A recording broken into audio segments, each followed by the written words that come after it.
Good evening, dear friends. Thank you very much for coming. I'm so happy today to introduce Ian Probstein, who did participated in our events before, and we hope will do it in the future because his relatively recent presentation of the outstanding bilingual book Centuries Surround Me with Fire, selected poems of Osip Mandelstam, including his translation, introduction, and commentary, was one of the milestones of our literary program, and also is my favorite book because I liked Mandelstam very much, and Jan's commentaries really so interesting and full of comparisons and associations and new information. I really read it all the time. You know, it's one of my preferred books, really. I'm glad. I like it very much. Jan Probstein is a professor of English at Torah University. And he is, of course, poet by himself, bilingual poet who writes in Russian and in English. He is also a scholar and translator. He also has like a few books of literary criticism, 13 books of poetry in Russian and in English, translated more than a dozen poetry volumes, books and anthologies of poetry in translation, and has about 500 publications.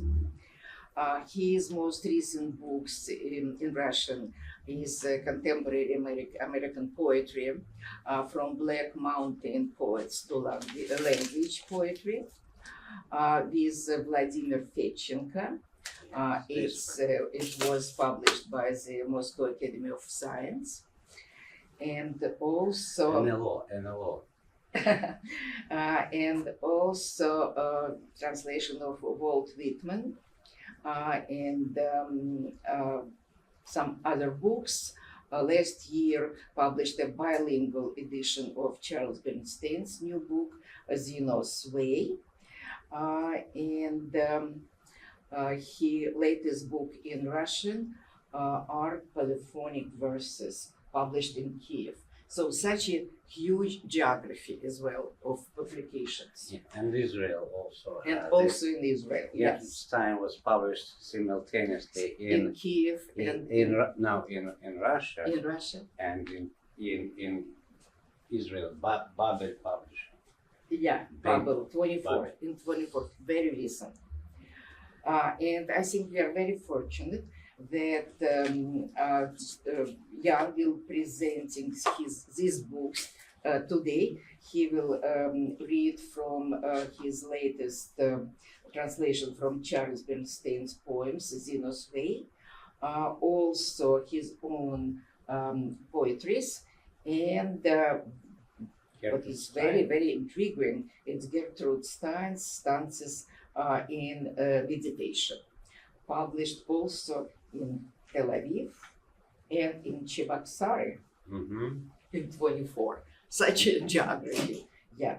Okay. So thank you very much for coming. Thank you very much we for just, introduction. flattering. Yeah.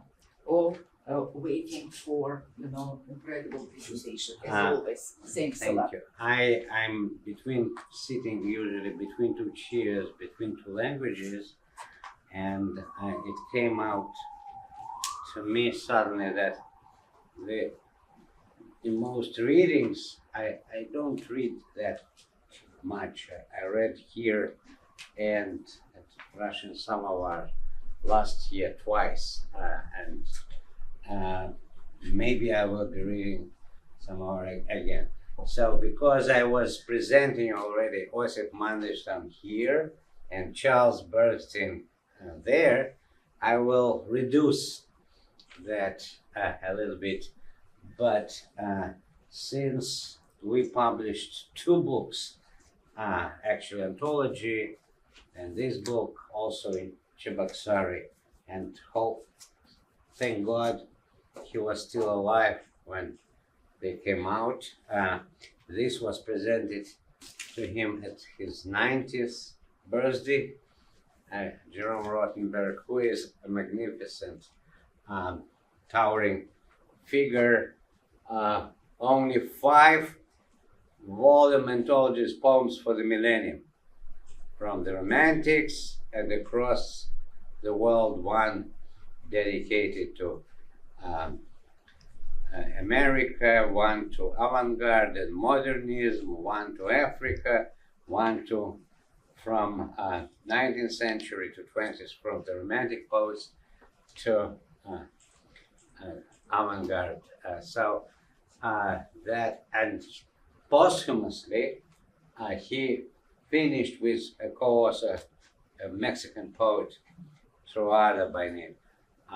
Just came out his Book of Americas, from pre-Columbian times to the present, and both from Spanish and into English translations, and in English in the original Southern and Northern America. But today, he also, during 75 years, he died last April, just during Passover, on 26th of April, 2024. He was 93 and a half. He would have been 94 in December.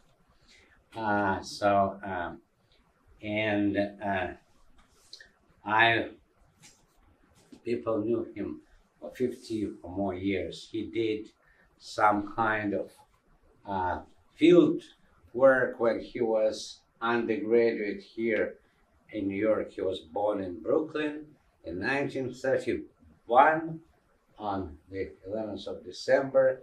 His parents escaped from Poland a year before, 1930, but those who remained in Poland perished, of course, all of them.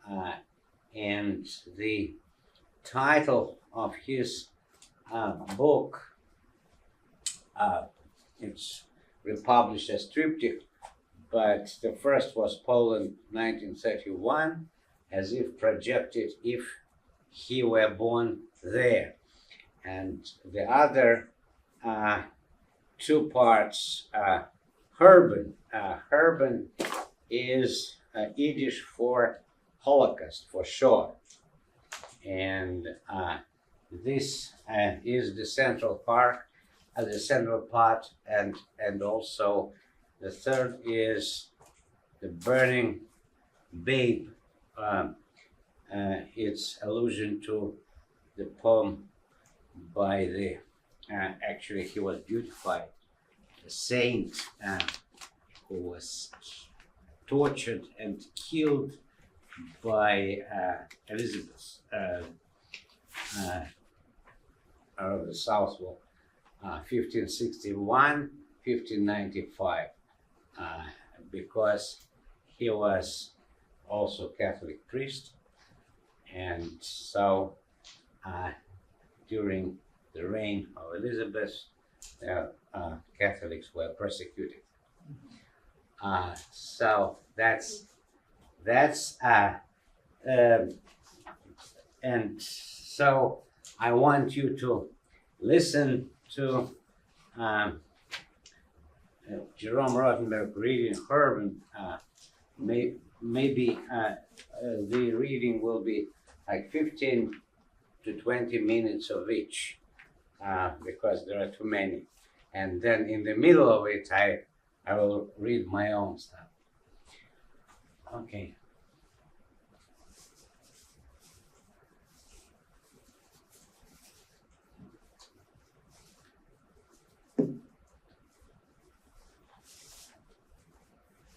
In the dark word Horben, all their lights went out. Their words were silences, memories, drifting along the horse roads onto Malkina Street. A disaster in the mother's tongue, her words emptied by speaking. Returning to a single word, a child word spoken red-eyed on the frozen pond, was how they spoke it, how I would take it from your voice and cradle it, that ancient and dark word. Those who spoke it in the old days now held their tongue. В темном слове Хурбан. Все их огни погасли, их слова стали молчаниями, воспоминаниями, плетущимся по гужевым дорогам на улицу Малкинер, бедствием материнского языка. Ее слова истощились в речи, вернувшись в единственное слово, слово ребенка, высказанное, порыжевшее на замерзшем пруду. Как они произносили его, как его перенять вместо его голоса и взлелеять в люльке это древнее и темное слово. Те, кто говорили на нем в старину, теперь языки прикусили.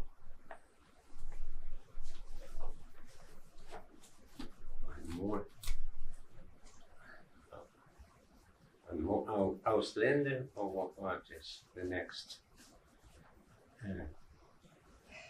The next poem. Maybe ask.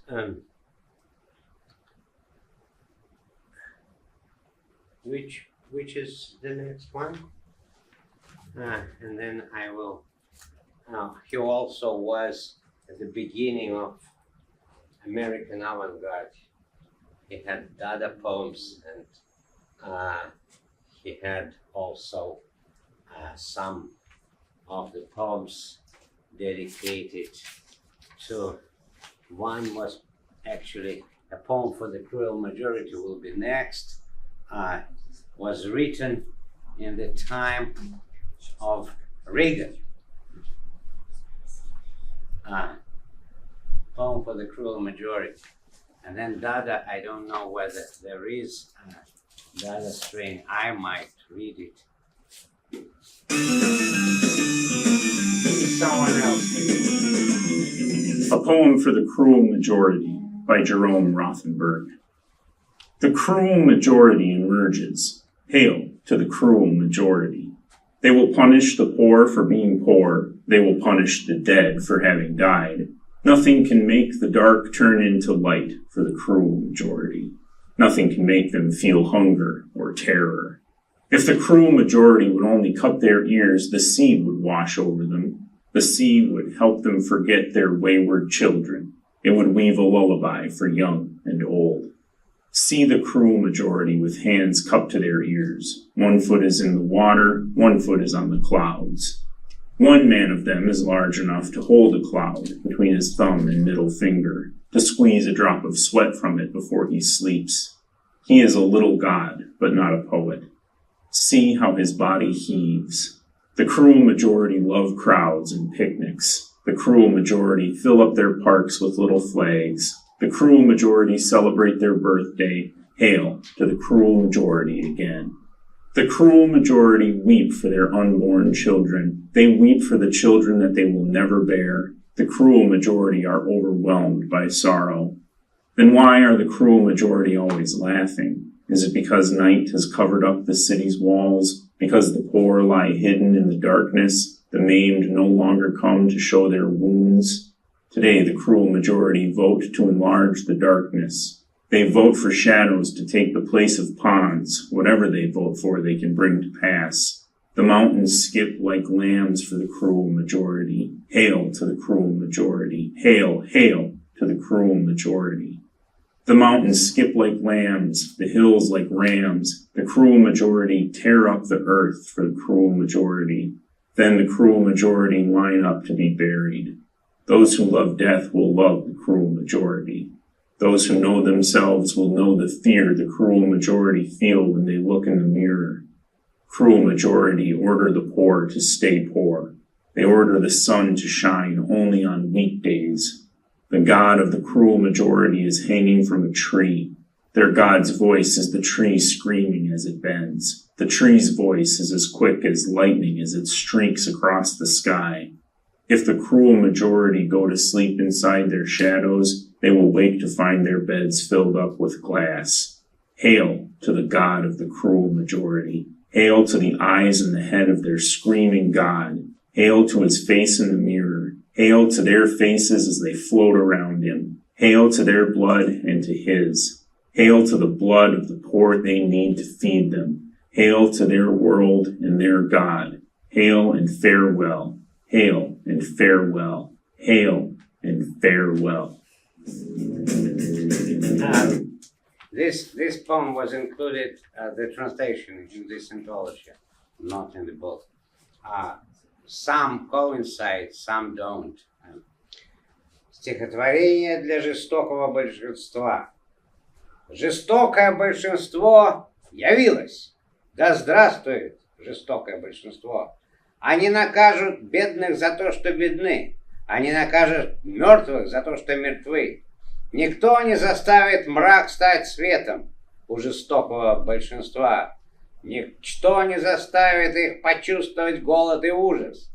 Если бы жестокое большинство приставили ладони к ушам, море омыло бы их. Море помогло бы им забыть об их заблудших детях. Оно бы спело колыбельную для юных и старцев. Посмотрите, как жестокое большинство, приставив ладони к ушам, одной ногой стоит в воде, другой в облаках. Любой из них столь велик, что может схватить тучу двумя пальцами и выжать из нее каплю пота перед отходом ко сну. Он маленький божок, но не поэт. Смотри, как вздымается его тело. Жестокое большинство любит толпы и пикники. Жестокое большинство заполняет парки флажками. Жестокое большинство празднует свои дни рождения. Да здравствует жестокое большинство. Жестокое большинство плачет о своих нерожденных детях. Они плачут о детях, которых не понесут. Жестокое большинство переполнено печалью. Тогда почему жестокое большинство всегда смеется? Потому что ночь покрыла городские стены? Потому что бедняки лежат скрытой тьмой? Увечные никогда не выйдут больше показывать раны. Сегодня жестокое большинство голосует за расширение тьмы. Они голосуют за то, чтобы тени заняли место прудов. Все, за что они голосуют, принимает силу закона.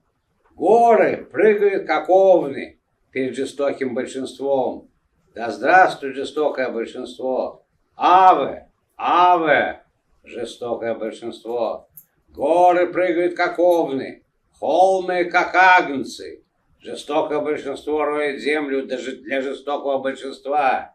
Затем жестокое большинство выстраивается в очередь для погребения. Те, кто любит смерть, полюбят жестокое большинство. Те, кто знают себя, полюбят страх, который испытывает жестокое большинство, глядя в зеркало. Жестокое большинство приказывает беднякам оставаться бедняками. Они приказывают солнцу сиять только по будням. Божество жестокого большинства свешивается с дерева. Глаз их божества — вопль сгибающегося древа. Голос дерева быстр, как молния, полоснувшая небо. Если жестокое большинство засыпает внутри собственных теней, они, просыпаясь, обнаруживают, что их кровати полны стекла. Да здравствует божество жестокого большинства! Да здравствуют глаза их вопящего божества! Да здравствует лицо в зеркале! Да здравствуют их лица, плывущие вокруг него! Да здравствует их кровь и его! Да здравствует кровь бедняков, которые должны их кормить. Да здравствует их мир и их божество. Аве и прощайте, аве и прощайте, аве и прощайте.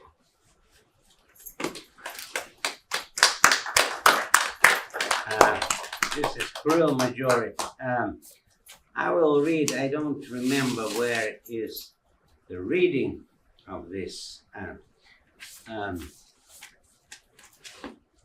It's, I believe it's in the anthology, not in the book.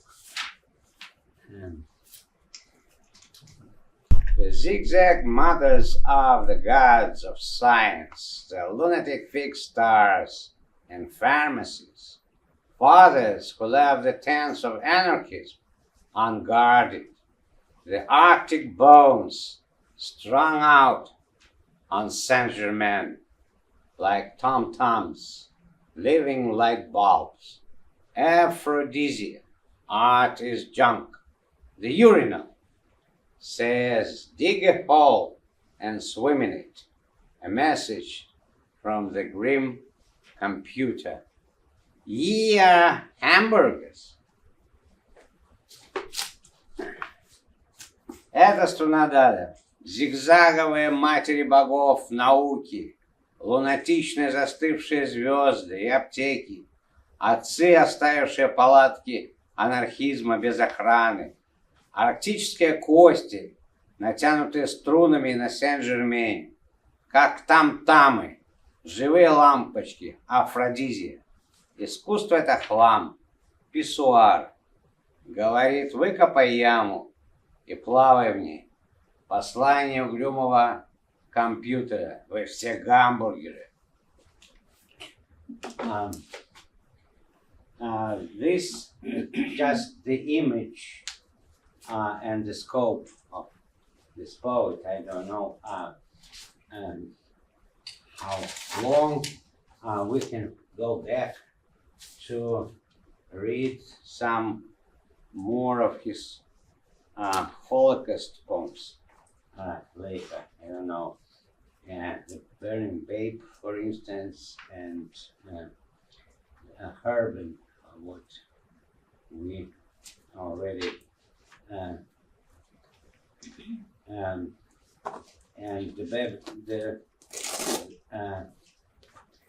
the Burning Babe is dedicated, of course, this is to the children who actually perished in Herben, as Holocaust.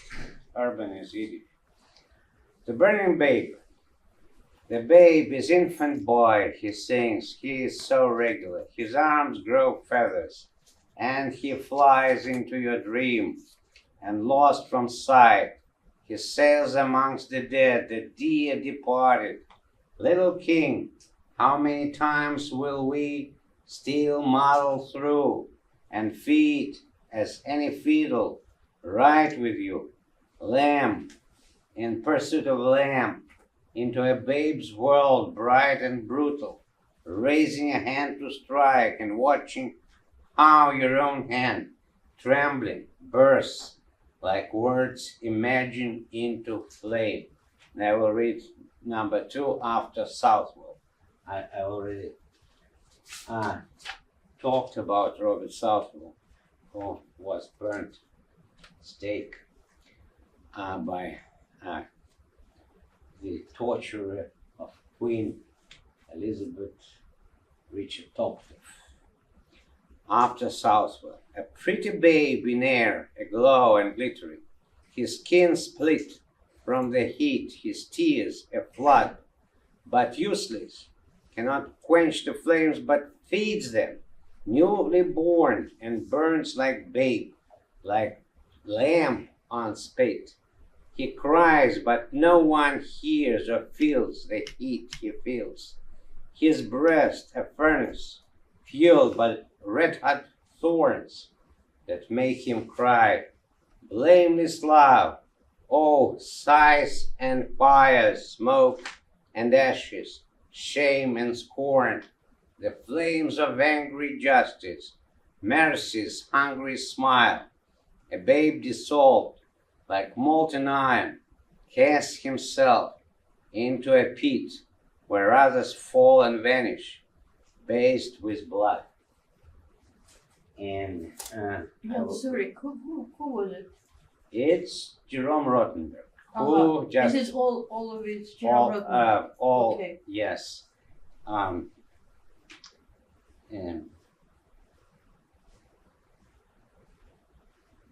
63. This is all for now, Jerome Rothenberg. Before I go further, and then I probably read. Дитя, младенец, мальчик, он поет, он столь обычен. На ручках выросли перья, и он летит в сон, исчезает из виду. Плывет он среди мертвых, дорогих, отбывших. Маленький царь, сколько раз нам брести напропалую и вписываться, как скрипка, скакать с тобой, агнец в поисках агнца. В мир младенца яркий и ярый, для удара воздевающий руку, и наблюдая, как рука, твоя собственная рука дрожит, взрывается, как возникают миры в огне. И второй из Саутвилла. Прекрасное дитя в воздухе пылает и блестит, кожа треснула от жары. Слезы его хлещут потоком, но бесполезных, не в силах потушить огонь, но питая пламя новорожденный, и пылает, как дитя, как агнец на вертеле. Он кричит, но никто не слышит и не чувствует жар, который чувствует он. Грудь его — печь, питаемая раскаленными шипами, от коих он кричит: безгрешная любовь, о, вздохи и пламя, дым и пепел, стыд и глум, языки злого правосудия, голодная улыбка милосердия. Младенец растворился, как расплавленный металл, бросив себя в яму, куда другие падают и исчезают, умывшись кровью. And this is the poem he alludes to, The Burning Babe by Robert Southwell. 1561, 1592, was beautified by Paul II in 1970.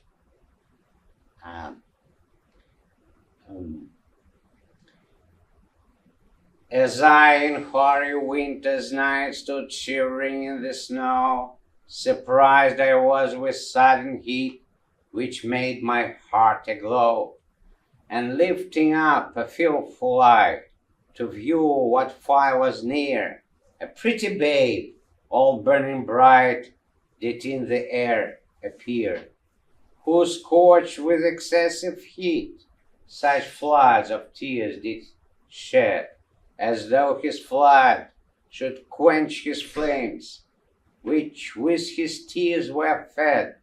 Alas, quoth he, but newly born in fiery heats are fried, yet none approach to warm their hearts or feel my fire, but I, my faultless breast, the furnace is, the fuel, wounding thorns. Love is the fire and sighs the smoke, the ashes shame and scorns. The fuel justice lays on, and mercy blows the coals. The metal in his furnace wrought are men's defiled souls, for which as now on fire I am to work them to their good, so will I melt into a bath to wash them in my blood. With this he vanished out of sight, and swiftly shrunk away, and straight I called unto mind that it was Christmas Day. Горящее дитя, когда стоял под снегом я в седой ночи зимой, нежданный жар вдруг раскалил мне сердце головней. Со страхом я поднял глаза, стремясь увидеть пламя. Младенец, чудный весь в огне, предстал перед глазами. Он жаром пожран, слез такой обильный лил поток, как будто погасить он тем, что огонь питалом мог. Увы, изрек, едва рожден я брошен в жар огня, не может сердце здесь согреть никто, кроме меня. В груди невинный печь, трава, колючки терни, любовь огонь, а вздохи дым, зола, позор, презрение.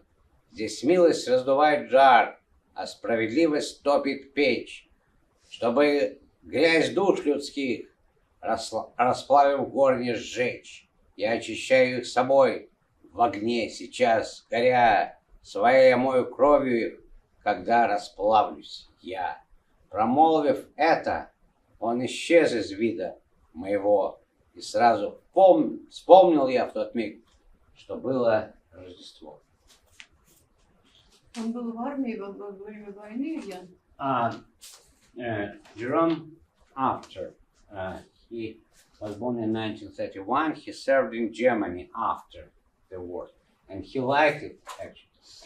Jerome Rothenberg, actually, he was a linguist. His first will, when he was even undergraduate field work, was he studied indigenous languages, and the first book he published was translation from Indian, and the Shaking Pumpkin, it was called. So that was the first, and the last was the Book of Americas that just came out after he passed away. I would like to read more, but the agenda, many more poems. Now, some, since it's bilingual, I will several, but not all of them are translated, because it's psychological. I translate some other poets into English, but several things. Maybe that was the first thing.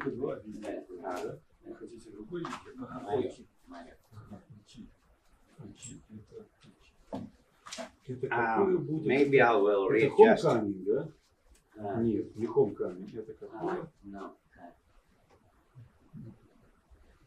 Это 12-й, 9-й.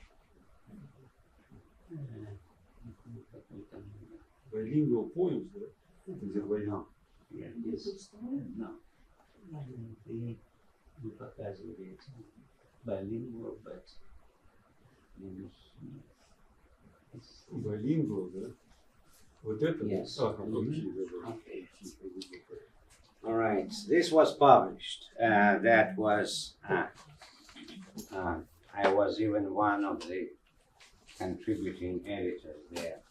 It's called Russian Free Verse, and I was also there.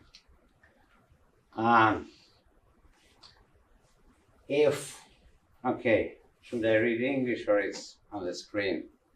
Если не говорить о веревке в доме повешенных, если не говорить о стрельбе в доме расстрелянных, несомненно затянутся раны. Как говорила одна дама, что я еврейка, что ли, чтобы ездить в Освенцим. Живите спокойно, пока вас не взорвут. Next one.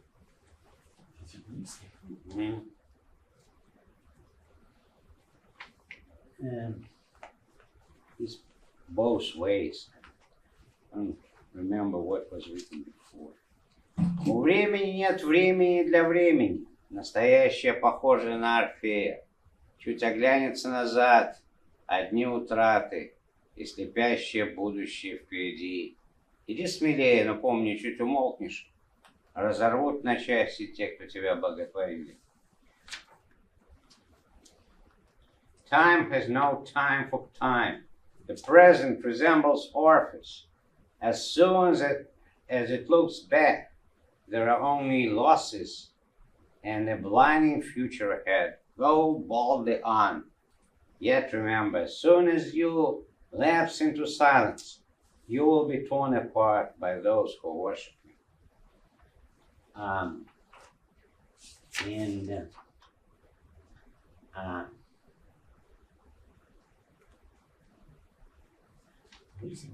Yes. Еще больше нет, да? И что Нет. Девятое, посмотрите, ну какое. It was, I don't know, a little bit more there. Okay, I will read two more poems and then a parable. The end of the world at the end of the earth. Homo sapiens heard about terra incognita and demolished the rest of castles in the air. The elephants trampled down ivory towers. Thieves stole ivory.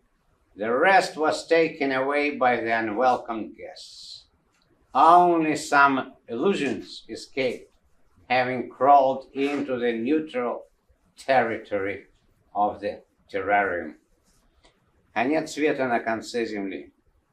Homo sapiens прослышали о terra incognita и обрушили последние воздушные замки. Слоны растоптали башни слоновой кости. Воры украли и вори. Остальное забрали незваные гости. Спаслись только несколько иллюзий, вовремя уползшие на нейтральную территорию террариум. Granny, do you remember the war? I do. What happened? They shot. And what about the revolution? I do. What happened? They shot. And World War One? Your mom did not turn 4 and they were shooting all around. She bore 12 children and buried 5 of them. She became widow before World War II. Lived a long, hard, seemingly unremarkable life, and then went to her father's in peace. Бабушка, ты помнишь войну? Помню. Что было? Стреляли. А революцию помнишь? Помню. Что было? Стреляли. А Первую мировую? Твоей маме не было еще 4 лет, а кругом стреляли. Родила 12 детей, похоронила 5. Овдовела перед Второй мировой войной. Прожила долгую, трудную, внешне ничем не примечательную жизнь и приложилась к своему народу. Притча Чарльзу Бернстину, a parable. A one-man show, said Kay, as he multiplied 7 by 7 by 7, thus he walked and multiplied, until he composed the multiplication table, the system of measures and weights, the periodic table of Mendeleev, discovered the theories of probability and relativity, split the atom, executed tests at Hiroshima and Nagasaki, and at leisure remembered Abel and wrote memoirs. He also wrote the Bible at leisure to teach others a lesson. Театр одного актера, сказал Каин, умножая 7 на 7 и еще раз на 7. Так он и шел, перемножая, пока не составил таблицу умножения, систему меры весов, таблицу Менделеева, затем открыл теории вероятности и относительности, расщепил ядро, провел испытания в Хиросиме и Нагасаки, а на досуге вспоминал Авеля и писал мемуары. Библию он тоже написал на досуге, чтоб другим неповадно было. And several things are in bilingual, several things are only in English, and several are recent, several old. One is old.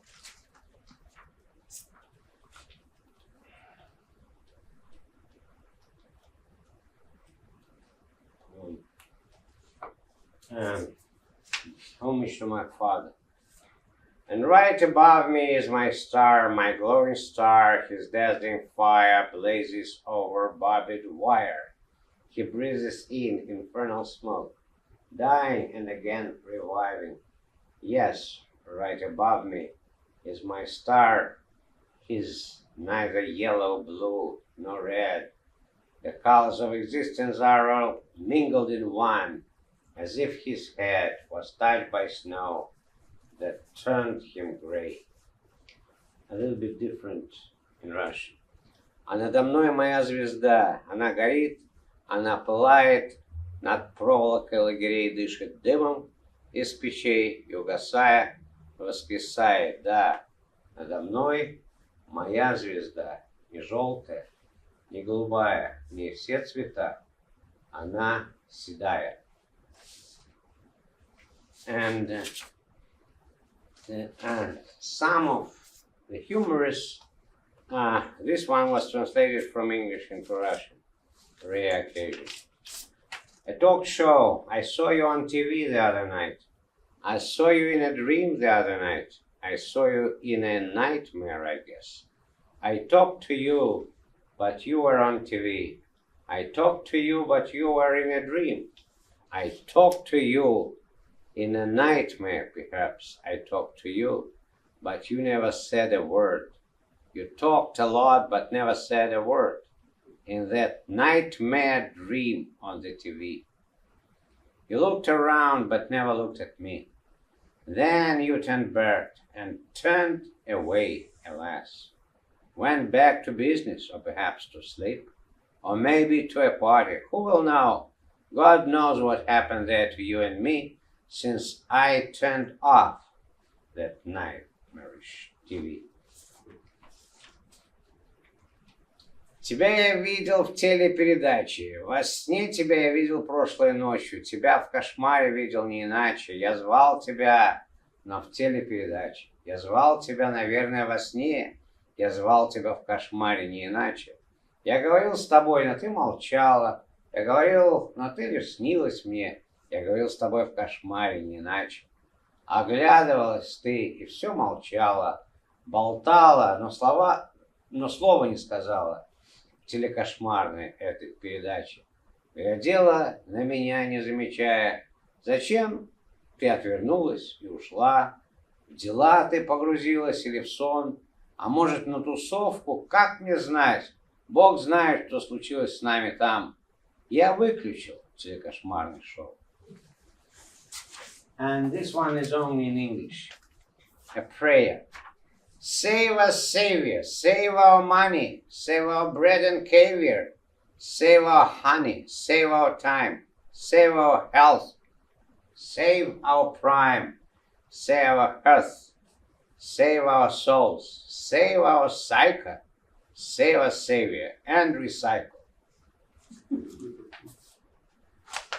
Okay, and this one was now. We are attending to some sad events. This one was written and published in this raw Russian resistant opposition arts review. And several, they publish not just bilingual, but they publish English, Russian, Hebrew, even French and Japanese and some other language, Ukrainian now as well.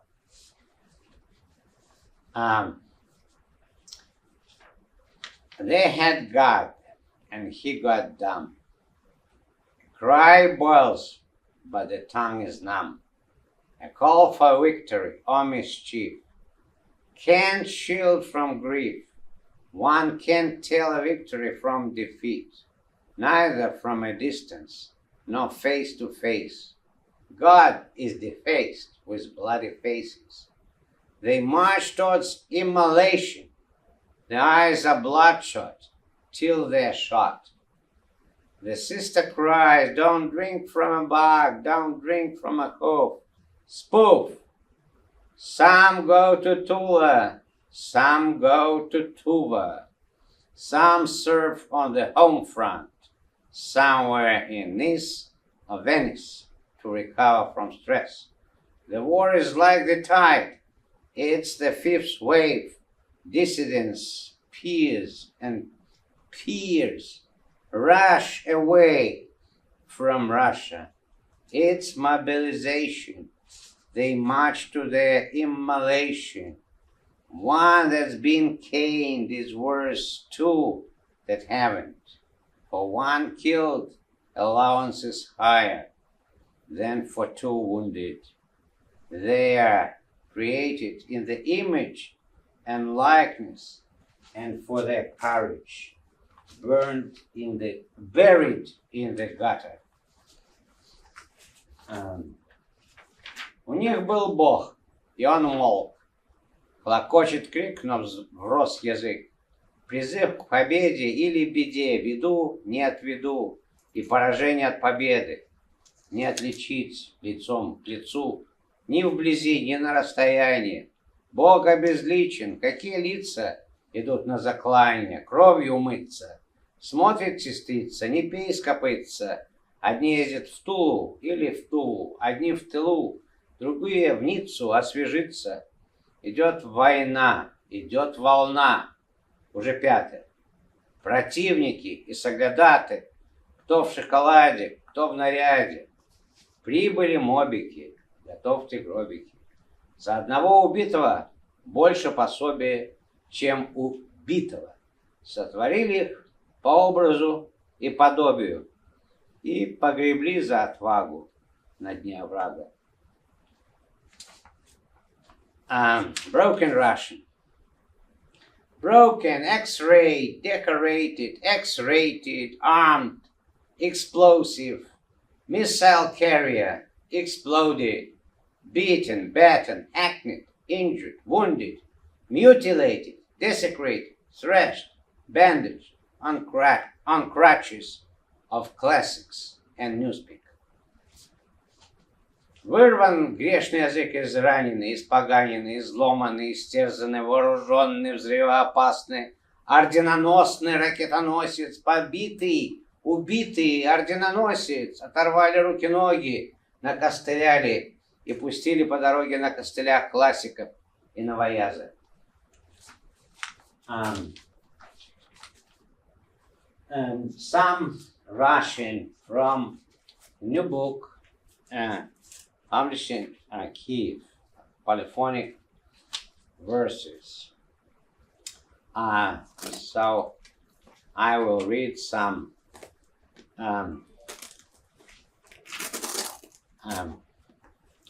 polyphonic verses which are cut in Russian. I didn't translate them into English, so 2, 3 only in Russian.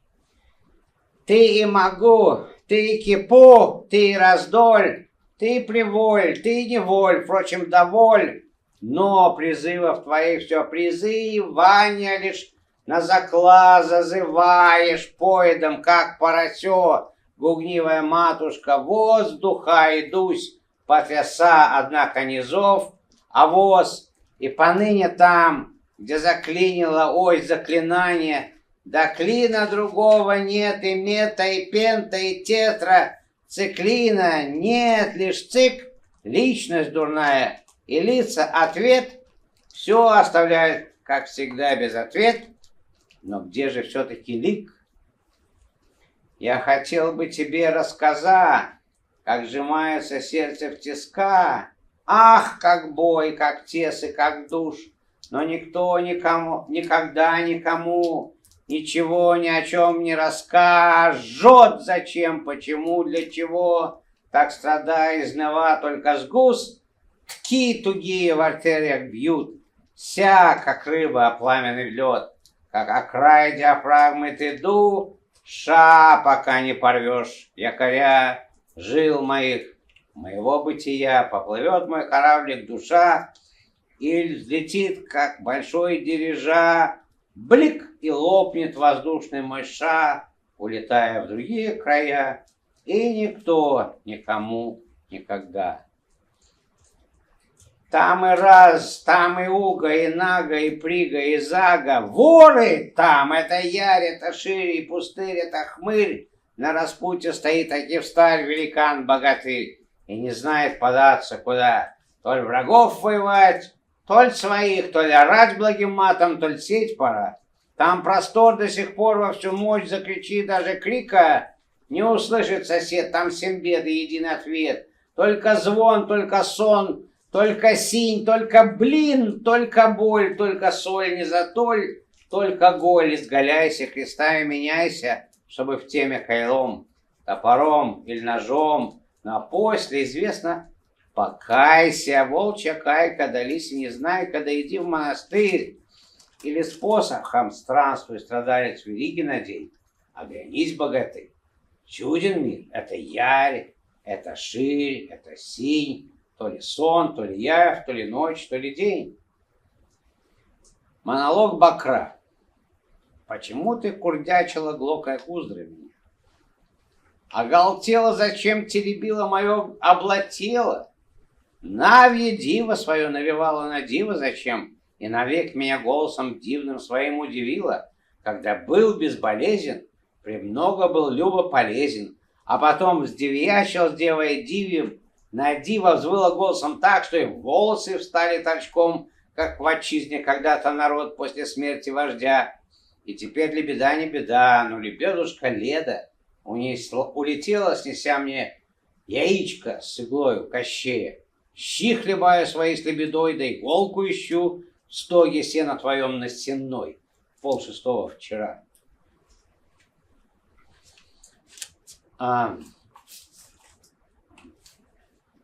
Ну, еще вот, я не знаю, одно на русском, которое когда-то, последний раз, когда мы выступали 10 мая прошлого года вместе с Бахытом, Анджеем, вот это стихотворение он особенно ответил. Последний раз, когда он еще был более-менее в форме. Мы очень славно посидели, это называется День Победы. Мы очень славно посидели, огурчиками похрустели и водочкою запивали, стаканы были крепче стали, бокалы бились и звенели. Мы очень славно посидели, к утру немного погрустнели, перекурили, переспали. Кто с кем, кто как, в чужой постели. Мы очень славно посидели. А некоторые отсидели, но не сдавались, описали, закусывая неустанно. Письмо турецкому султану, письмо в ООН, письмо протеста и миллионы анонимов. Мы были, правда, крепче стали, из крепкого, как бивень теста, и моментальные, как снимок. Мы очень славно посидели, хотя заметно посидели. И некоторые облысели, а некоторые умирали. Среди родни, в своей постели, а после их похоронили. А миллионы закопали то в братской, то в иной могиле, в степях, в лесах, где волки выли. А прочих, впрочем, мы не знали. Мы очень славно посидели. Уже и дети посидели, пока мы пили за победу. Уже и внуки облысели. Но говорят, спасибо, дед, за процветание страны, за поколение крепче стали. Они такого наковали, что шорохи здесь не слышны. Но лишь бы не было войны. Мы очень славно посидели.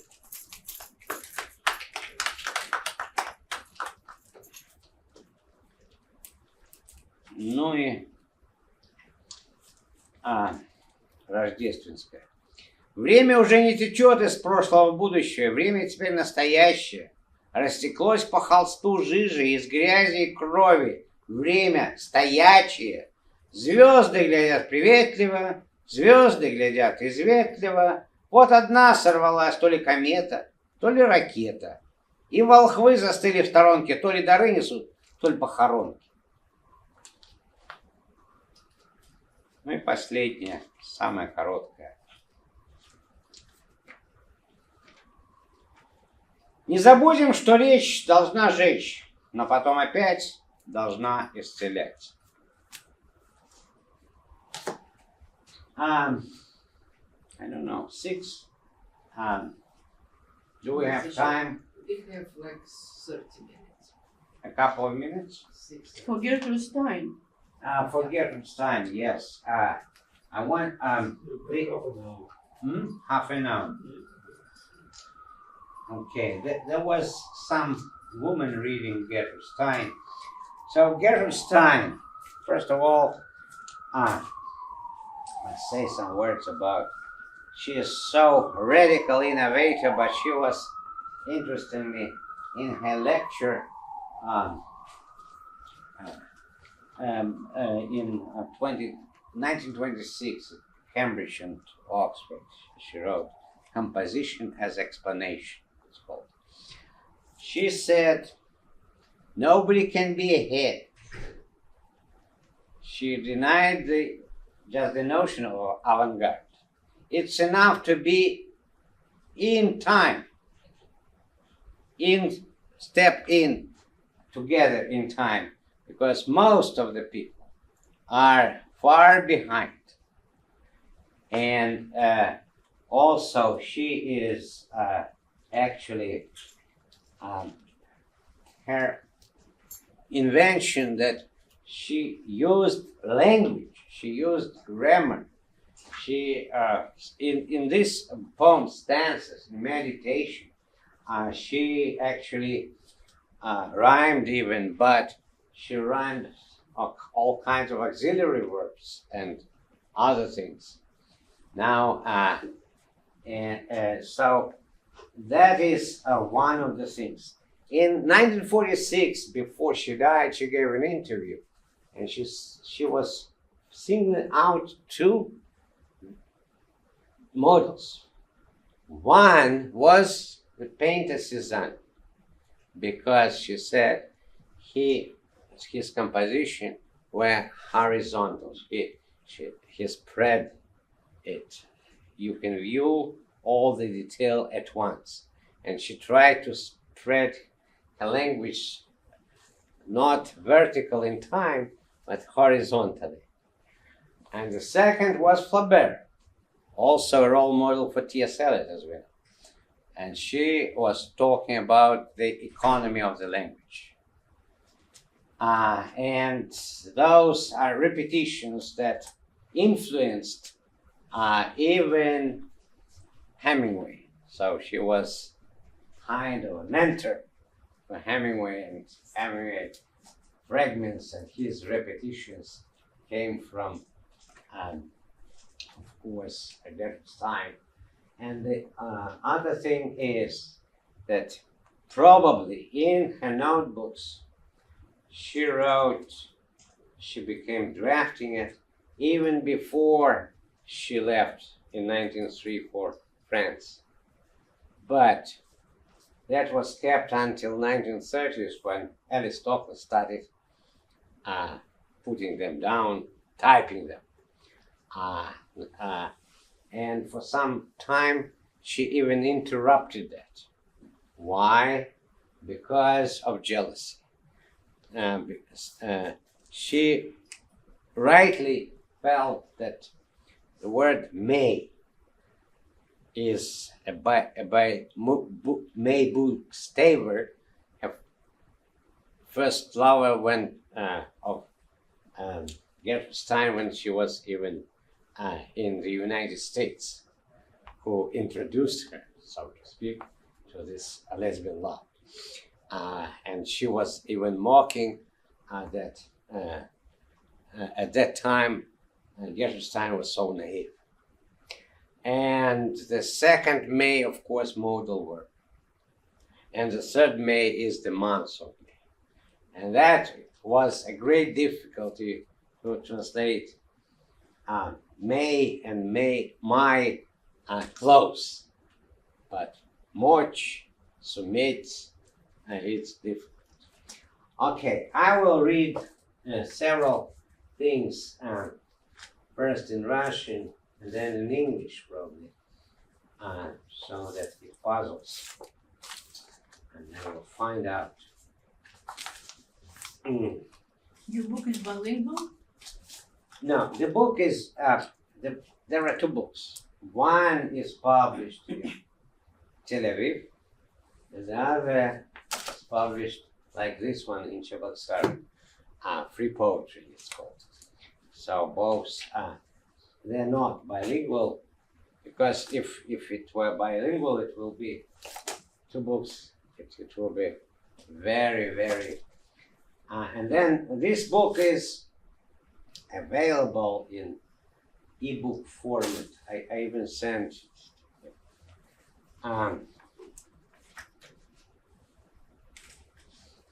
okay, which is from third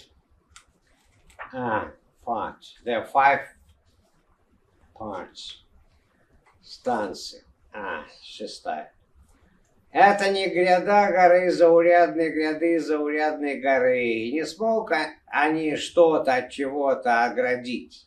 Что бы ни случилось никакое у них, чтобы они смогли добавить гору к этой. Взгромоздить и добавить потом гору. Так что если им было бы разговаривать некогда, добавить ее в пору.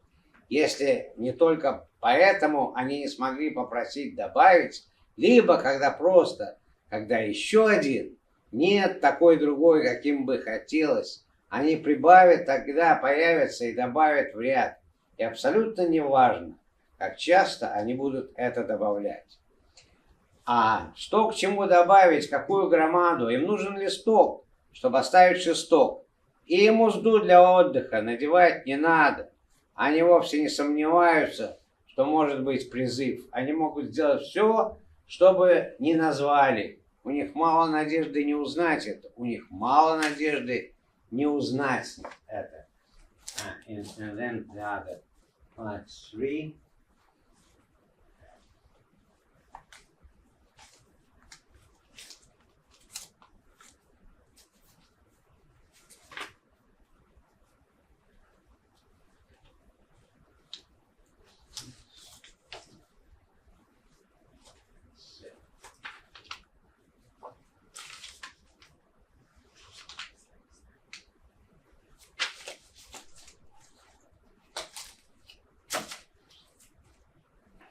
It is not a range of a mountain, of a range of an average mountain, nor may they of which of a range, a range. To have been not which they which may add a mountain to this, upper and add it then mountain. That if they were busy, so to speak, add it to, and if not only why they could not add ask, or when more each other, there is no each other as they like. They add why, then imagine and add in.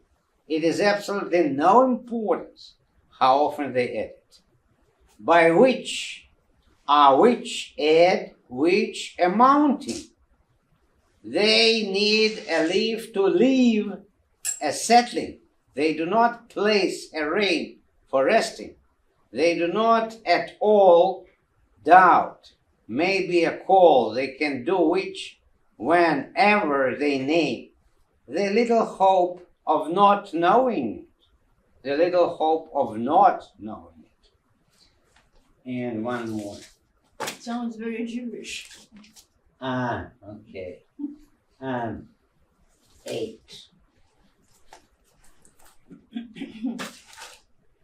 By it, by which by it, as not which by it. For it is in and accessible with it, but which will not it. Come to be, not made one of it, but that all can tell, all call for in it, that they can better call add, can in add, none add it.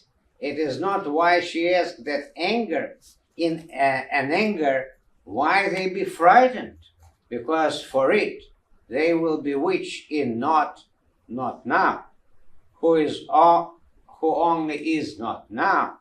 I can look at a landscape without describing it. мало-помалу вокруг да около, как тот, который не около, потому что это совсем около. Но тот, кто будет, не будет одним из, но с которым все могут сказать, всем призвать к этому.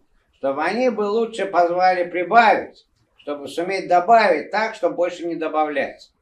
Это не потому она спросила, что гнев во гневе может их испугать, но потому что из этого будут они не тем, и не там, и не сейчас.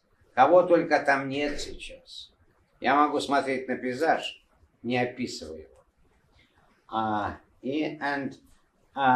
Some other, here I must also say that, of course, Mother Goose and other children's poems also echoed an impression on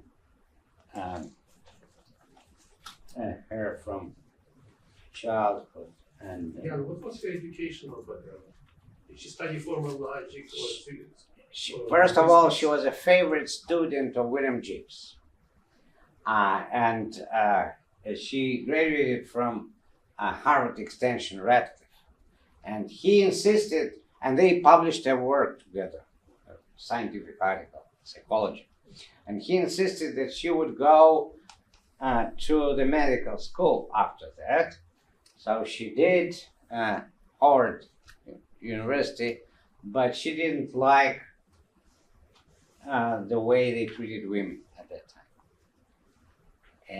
Number one. The second, she was out of the common community because she discovered that she was not straight. And she dropped out, I believe, in her third year. And that, after that, soon with the brother Leo, they were a well-off family. And he was an art collection already when he was here. And they went to Paris. And they established art collection together. But she would like Picasso and others, and he liked early impressionists.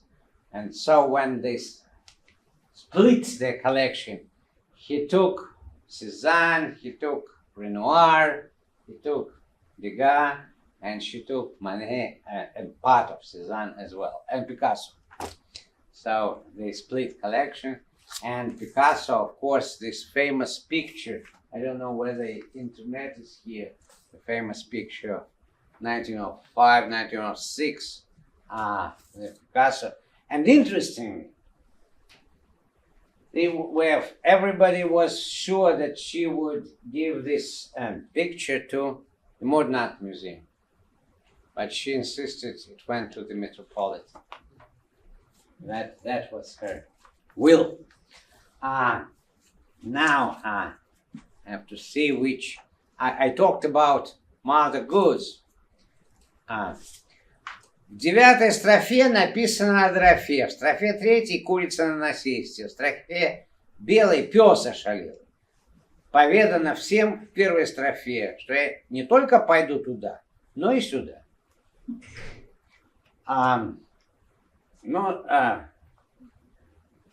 15 станция, just one line. Не могу никого снести посреди. А в какие годы она писала эти стихи? Okay. It was with interruption, it was put together from 1932 to 1935. But with May Boostaver, she was in 1898 here in the United States. That's why Aristocles was jealous. So it dates back to 1890s, and it was published first time in 1955, posthumously. And this edition was corrected by 3 John Retelock, contemporary poet and scholar, and Susan Hollister and Emily Settiner. So it came out and from Yale University Press in 2012, I believe. So this one. So the 3, 15 and 3, 15.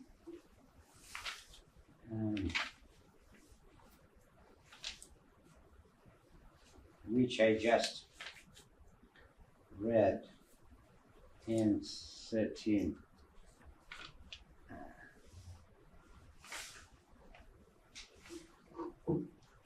Okay.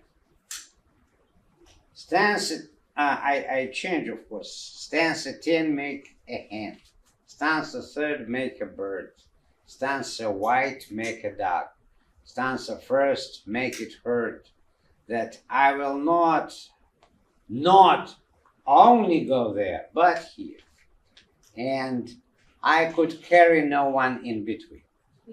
So this is just some of them are very long, and some of them, each stanza, each line reverses the meaning of the previous one because they are in Javamans. So that is what I can say. And also some people assume the influence of Gertrude Stein contemporary language poets.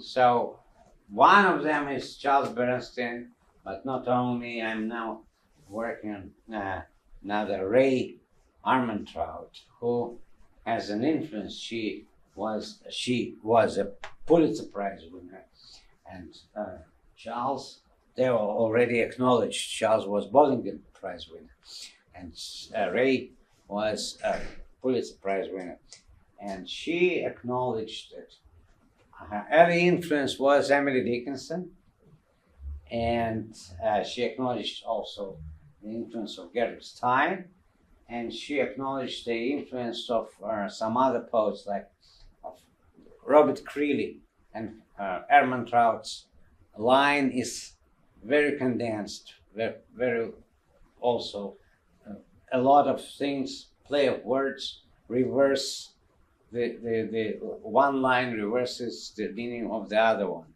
and the end is also a surprise. So the influence of Gertrude Stein was acknowledged by John Ashbery, and he wrote his introduction to the first edition of 1955 and review in Poetry, Chicago Poetry Journal in 1955. And recently deceased great scholar of modernist and postmodernist poetry, Perlov, who also lived 92, and Marjorie Perlov, the famous scholar, she wrote about this syntax which is of Gertrude Stein, which is spreading. And she quoted what I just quoted, a 1946 interview, that she tried to spread horizontally what Cézanne did in painting. So that's, I can read some more of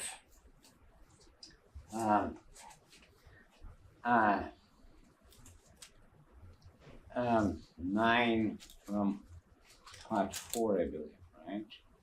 Yes. Как 9? 9 мне не делать. Мое не 9. 10 это не 9. Мое не 10. Не даже когда ни один из них тогда, не только мне выпало 10, но любой десятки единица годится. Я не 9, может будет мой, один из каждой по одной, ни один из 9 и с 8 не по пути. Почему они могут быть и мои? Мои однажды в кои дни. Насколько мне известно, им нравится это. Мне нравится тоже быть одной из первой, второй. Первой из ряда. из раз, два или один и два. Одна и единственная. Одна моя, не 9, не моя. Итак, они спрашивают меня, что делаю я. Они могут, но если они тоже единица моя тоже, что одна для вас. Может, им нравлюсь я. Не нравится то, за что они могли бы опять не платить, а сказать, она не моя. О, нет. Но не захотят ли они скорее? О, да, нет, скорее нет. Выиграв в моем из 3, на раз, два, 3, все вышли из игры, кроме меня. Я нахожу, что люблю то, что имею, очень даже. Из станции 9. Поэтому я начинаю тоже так же. Okay. Now about the pronouns. They could be I and the others, as usual, but they could be stanzas also. They. So 9, it's about part 4 stanzas. 9, it's about 9. How was it to translate that? Several years. Is it Five easier than revisions. to translate like people like classical, like Rosenberg, like modernists? More difficult. Really. More difficult. More difficult. More difficult. It's one of the most difficult. When there is rhyme, it's good, but it's not always rhyme. Rhyme is easier. Fortunately. Rhyme is like crutches. Okay. 9. How 9? 9 is not mine. Mine is not 9. 10 is not 9.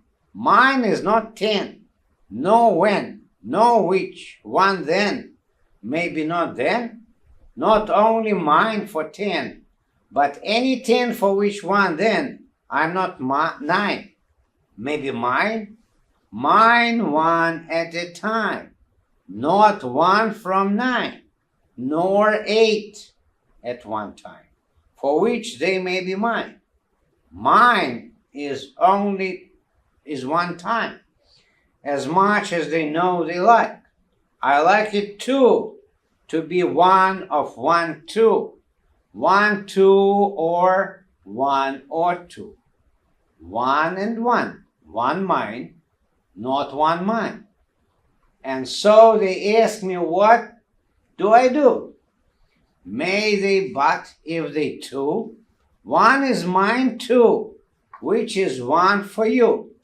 Maybe they like me, I like it for which they may. Not pay but say, she is not mine with not, but will they rather? Oh yes, not rather not. It 1 in 1, in mine in 3. In 1, 2, 3, all out, but me. I find I like what I have very much. That is why I begin as much.